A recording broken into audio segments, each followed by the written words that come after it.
오늘 또 그대의 최고의 날입니다.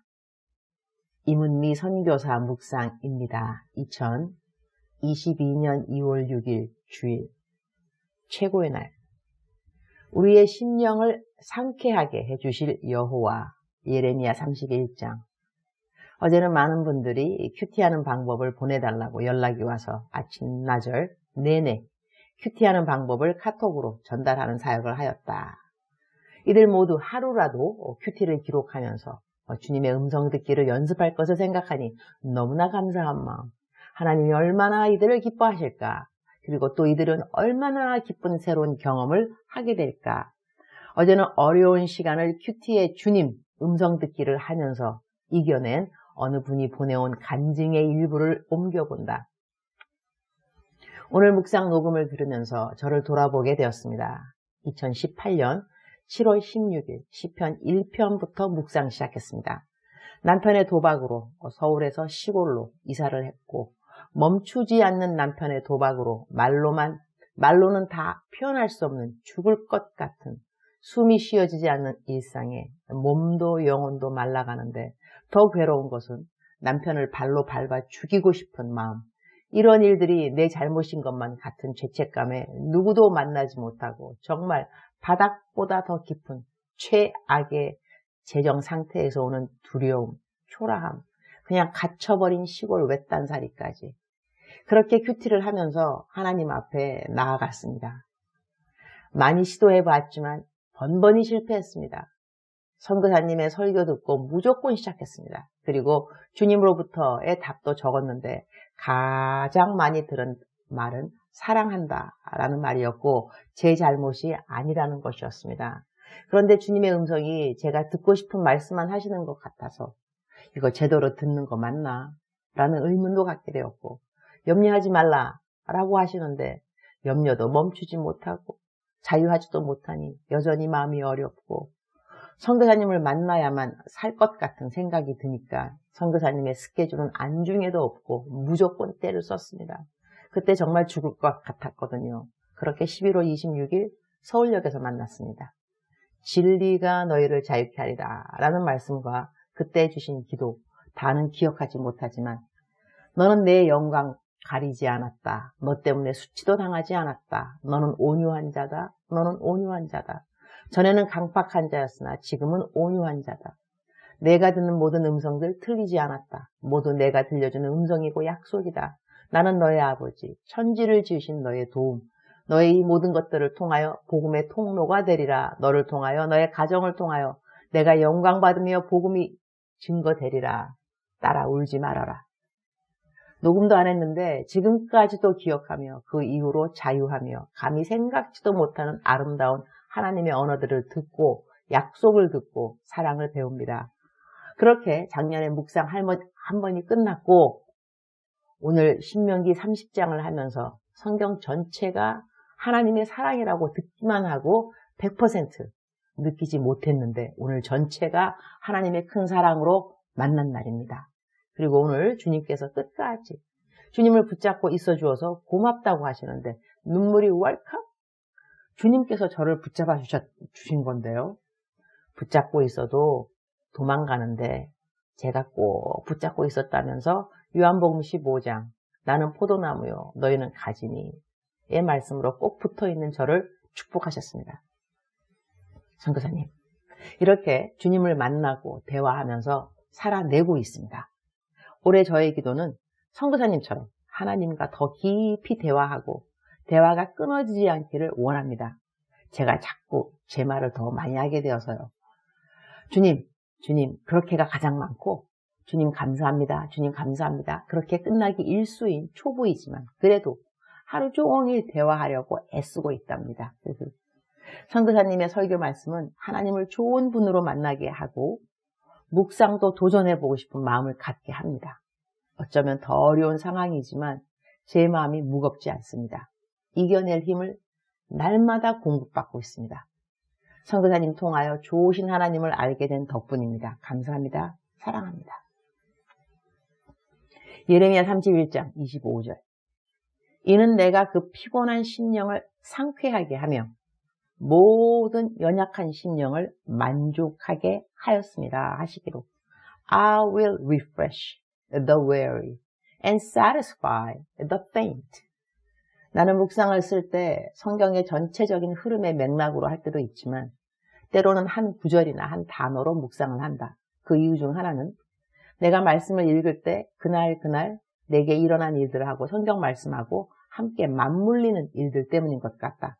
어제 같은 경우도 참으로 위로가 필요한 어떤 사람을 만났다. 많은 사람들은 나를 만나고 싶다고 이야기하고 싶어도 내가 한국에 들어오면 사람들 만나는 약속이 엄청나게 많은 것을 알기에 나 만나자는 말을 절제하는 분들이 있다.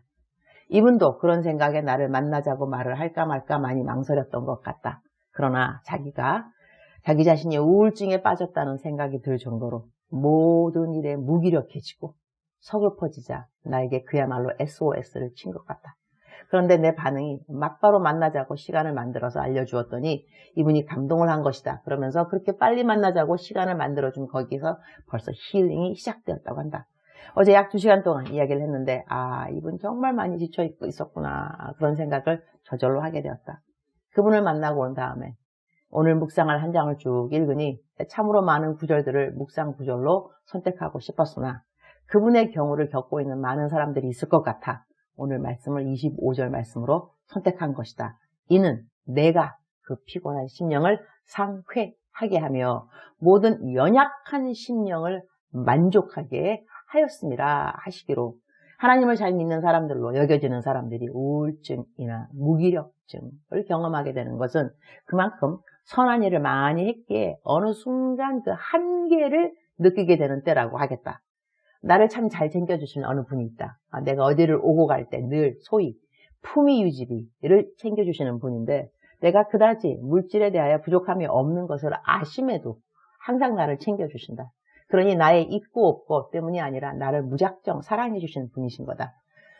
이런 분들을 내가 고맙게 여기지 않을 리가 있겠는가.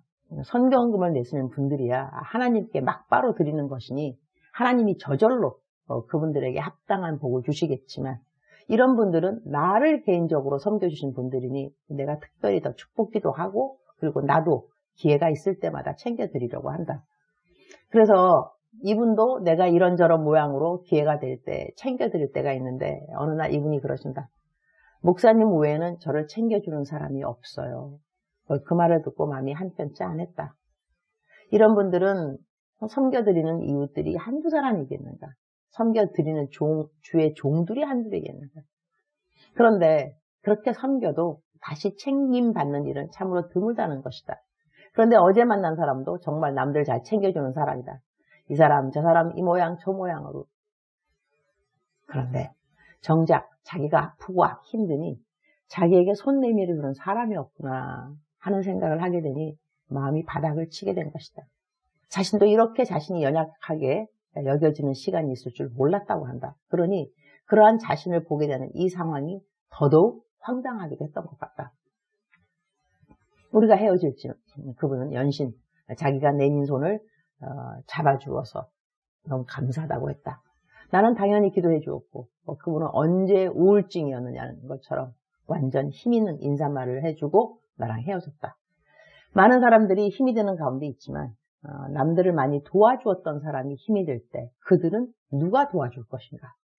하나님은 오늘 그러한 모든 사람들에게 동일한 말씀을 주신다고 나는 믿는다. 내가 그 피곤한 심령을 상쾌하게 하며 모든 연약한 심령을 만족하게 하였습니다. 주님, 오늘 또 최고의 날입니다. 하나님의 사람은 하나님의 말씀으로 다시 힘을 얻게 되어 있습니다. 어떠한 일을 만나도 하나님의 말씀을 힘입어 그 상황을 이겨내는 사람이 바로 하나님의 사람이라는 증거가 됩니다. 선한 일을 하다가 지치고 힘든 하나님의 백성들을 찾아가 주시고 하나님의 말씀으로 그들의 마음에 새 힘을 주시고 상쾌함을 주시고 그리고 만족을 주시옵소서. 그리하실 주님을 찬양합니다. 저는 오늘 구로동에 있는 하늘바람 교회에서 주일 설교를 합니다. 교인 모두 큐티를 잘 하고 있는 교회라고 하네요. 건강한 교회 같은데 제가 가서 은혜 받고 저도 제가 큐티하면서 배우고 깨달은 것을 잘 설교 말씀으로 전달하도록 도와주옵소서. 오늘 또 예배 이후에 이어지는 만남 사역들이 있습니다. 모든 교제에 성령님의 강력한 임재하심을 기도드립니다. 주님 사랑합니다. 주님 감사합니다. 오늘 또 우리 주님 저를 보시면서 하루 종일 기쁘시면 참 좋겠습니다. 사랑하는 그대여, 사랑하는 그대여, 출석 부르고 있습니다. 대답하셔야죠. 출석 또 한 번 부르겠습니다. 사랑하는 그대여, 사랑하는 그대여, 어제는 어떠한 일을 겪으셨나요? 어떠한 일이 있었나요? 누가 그대에게 어떤 말을 들려주었던가요? 사랑하는 그대여, 오늘은 새 날입니다. 새 날. 새 은혜를 간구하시고 새 기쁨, 새 감사, 새 희생, 내가 하나님 앞에 드릴 수 있는 sacrifice라 그러죠. 주님 앞에 섬길 수 있는 새 희생, 새 노래, 많은 것을 새 것으로 한번 생각해보면 어떨까 싶습니다. 어제 일들, 어려웠던 일들, 힘들었던 일들, 괴로웠던 일들을, 외로웠던 일들은 좀 제껴두고, 왜냐하면 새 날이 되었으니까. 하나님이 오늘 저에게 이 새 생명을 주신 거잖아요. 그죠? 또 하루를 연장시켜 주신 것이니까 뜻이 왜 없겠어요? 하나님께서 왜 오늘 나에게 새 날을 허락하셨을까? 하나님과의 새 교제 때문이겠죠? 하나님을 더 새롭게 만나고, 더 새롭게 더 사랑하고, 더 알아가고, 친밀해지고, 놀라운 일을 기대하는 그대의 새 하루가 되기를 축복합니다. 사랑하는 그대여, 사랑하는 그대여, 억만 번 더 들어도 기분이 좋은 말, 들으면 들을수록 더더욱 힘이 생기는 말, 사랑하는 내 딸아, 사랑하는 내 아들아, 사랑하는 그대여, 그대는 그러한 사람입니다. 하나님께 사랑받는 그대, 축복합니다. 하나님께 사랑받는 그대, 사랑합니다. 오늘도 그대의 최고의 날입니다.